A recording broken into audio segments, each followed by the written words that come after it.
akan memberikan efek yang lebih lambat. Bagaimana kalau dengan yang diminum? What about the... Maksud saya begini, seandainya dengan volume yang sama, dihirup volumenya umpamanya 100 mg, kemudian ditelan juga 100, mana lebih cepat dia kolaps? Bukan mati, kolaps.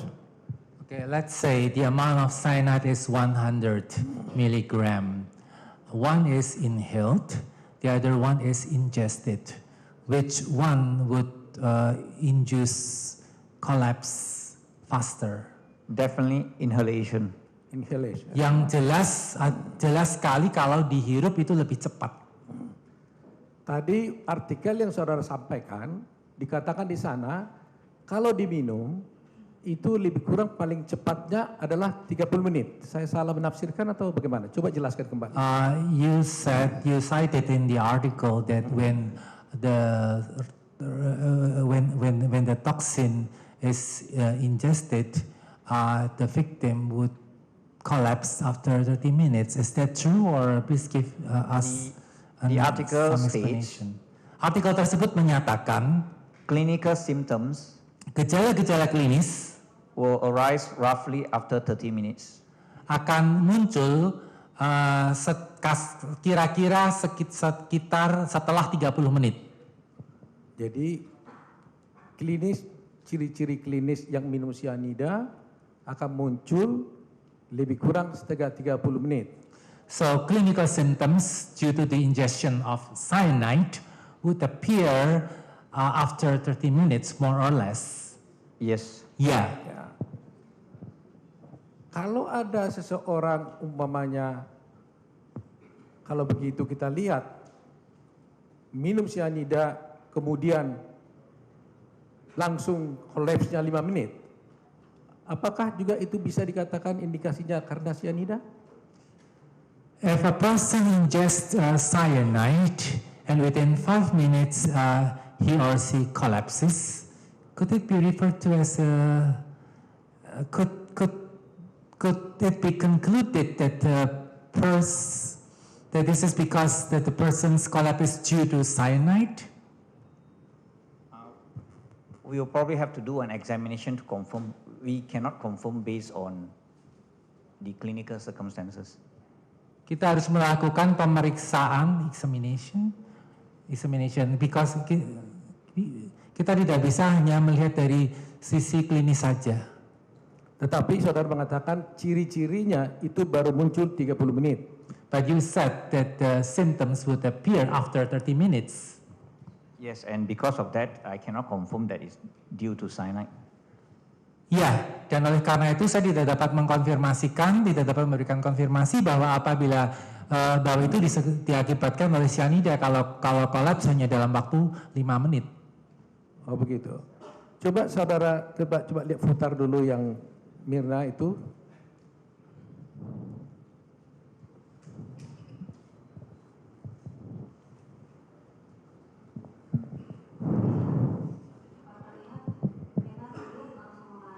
Kita bisa melihat di sini bahwa Mirna itu minum. We can see here that Mirna is drinking. Kalau kami tidak keliru, sebelum cepat, ini lebih kurang setelah kurang 2 menit dia collapse. If I am not wrong, less than 2 minutes later she collapses. Nah, berdasarkan teori yang tadi dan artikel yang saya sampaikan, kalau orang kolaps minum tidak lebih daripada 2 menit atau tidak sampai 5 menit, apakah itu ciri-ciri karena matinya cyanida? Kolapsnya, bukan matinya dulu, kolapsnya karena cyanida. So based on the theory and also based on your experience, if somebody collapses after drinking something within a period of less than 5 minutes, within 2 minutes or less than 5 minutes, could it be concluded that this is because of cyanide? I wouldn't suspect that it's cyanide. Saya tidak akan mencurigai bahwa hal tersebut diakibatkan oleh cyanida. I would consider other causes, Saya akan mempertimbangkan penyebab-penyebab lain, including natural disease. termasuk penyakit yang ada pada tubuh secara alami. Baik. Bisa saudara teruskan presentasi saudara? Please continue your presentation. Please go on with your presentation. So next slide. Next slide. Jump to the mic. Jump next slide. Okay. So I just talk about the general features in cyanide during autopsy. Sekarang saya akan menjelaskan ciri-ciri umum yang dijumpai pada korban keracunan cyanida pada waktu dilakukan otopsi. The color of the skin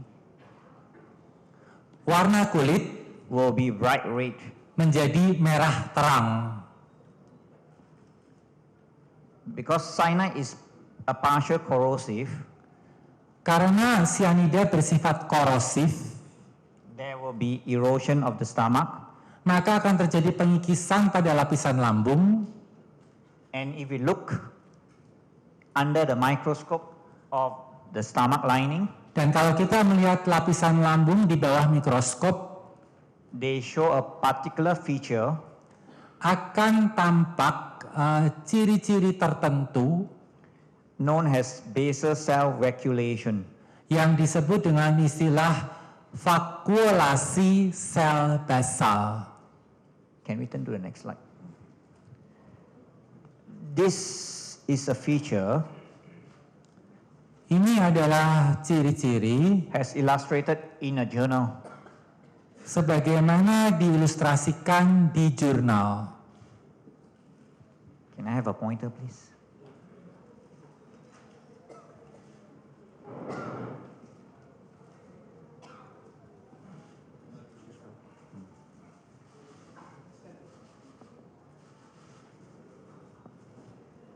When you process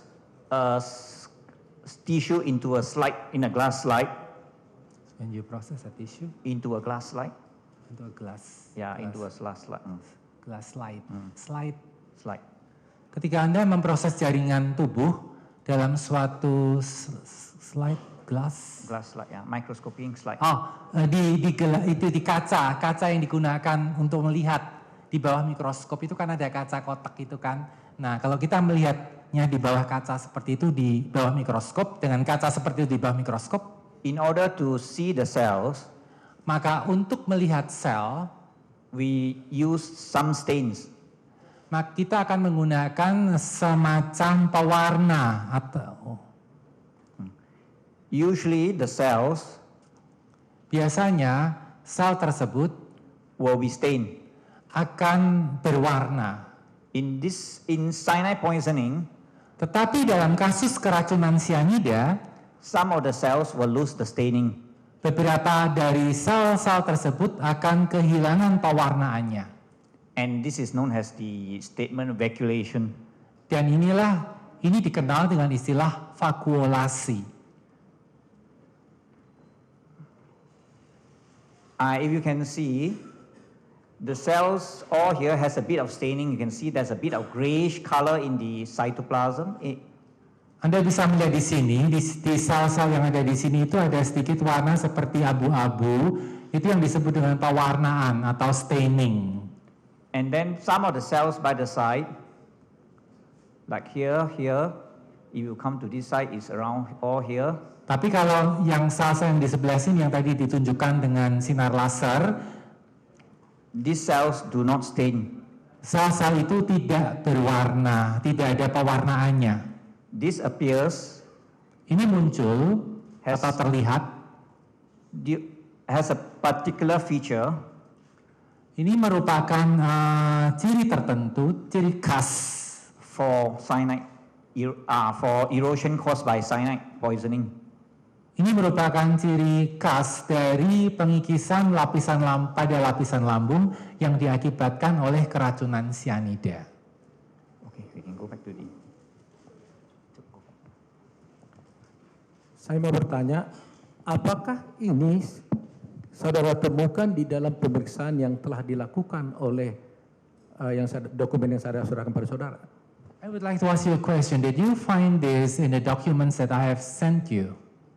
This feature Ciri-ciri seperti ini was not described tidak oleh ahli patologi when he described the description of when he described the slides. ketika ia memberikan penjelasan. Kalau demikian halnya, apa kesimpulan saudara kalau seharusnya harus dijelaskan ini? So what is your conclusion then? I probably will have to conclude it through all the overall features rather than just one feature. I would like to make the conclusion later. Oh, Saya akan memberikan kesimpulannya nanti setelah semuanya saya jelaskan. jadi ini nggak ada ya dalam laporan toksikologi ya? So once again, in the toxicology report that have been sent to you, you did not find this. Is the autopsy report? Yes, I did not find this. Ya, saya tidak menemukan uraian seperti ini dalam laporan tersebut. Silakan teruskan. Please go on.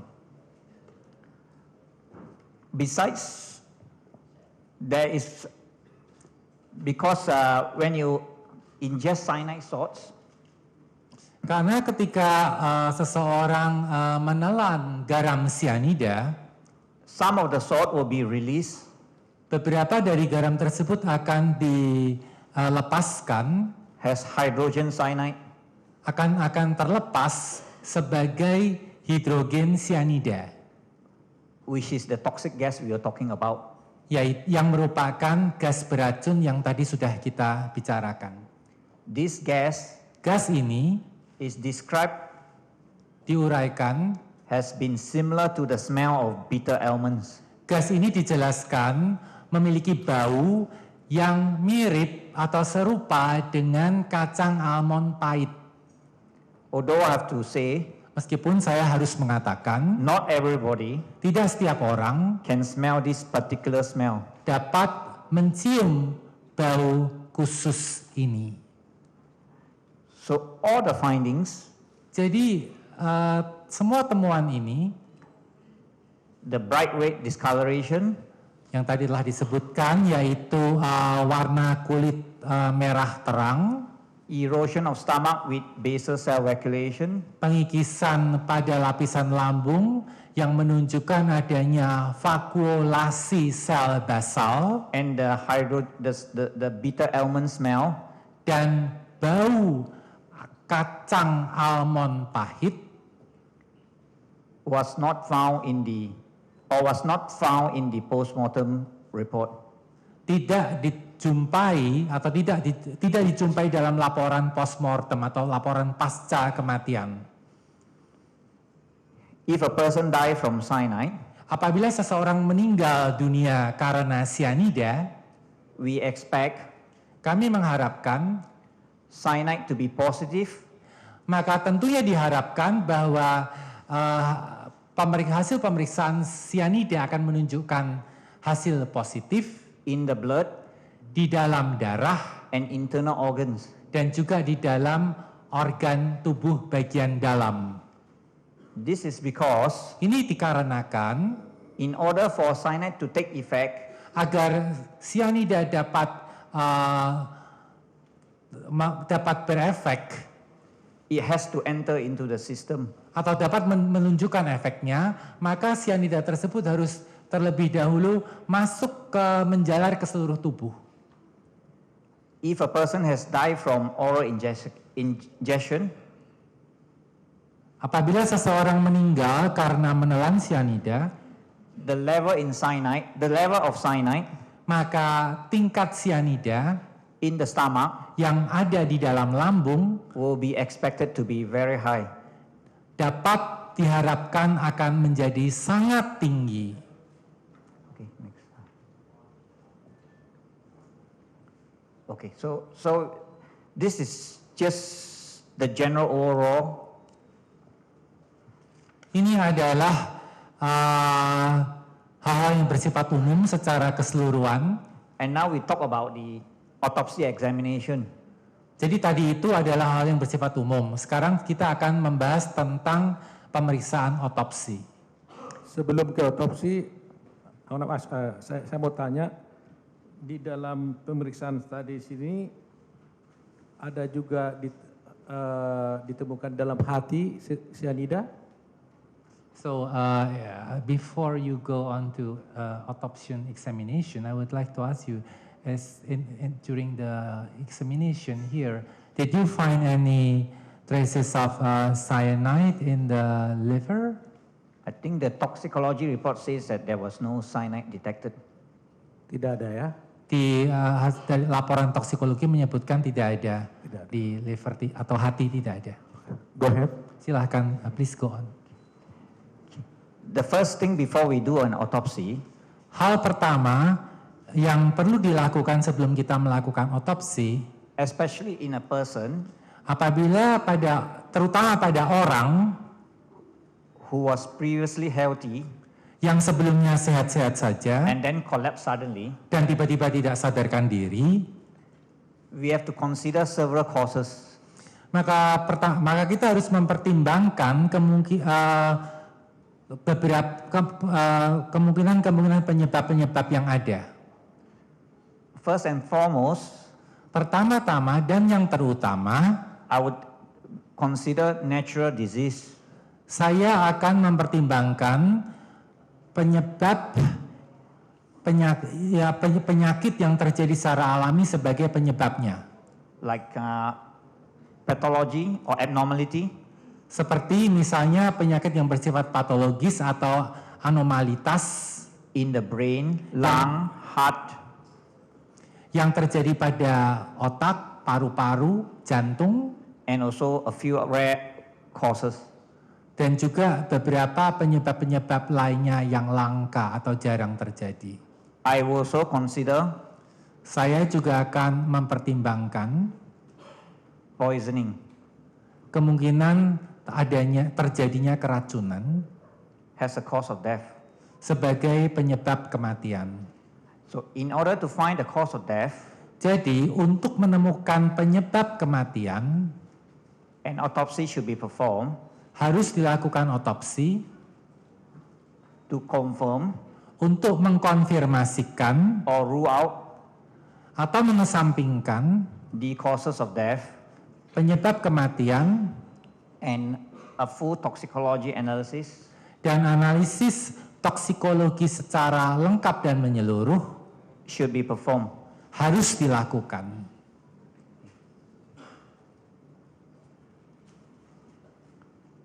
So we refer to this case.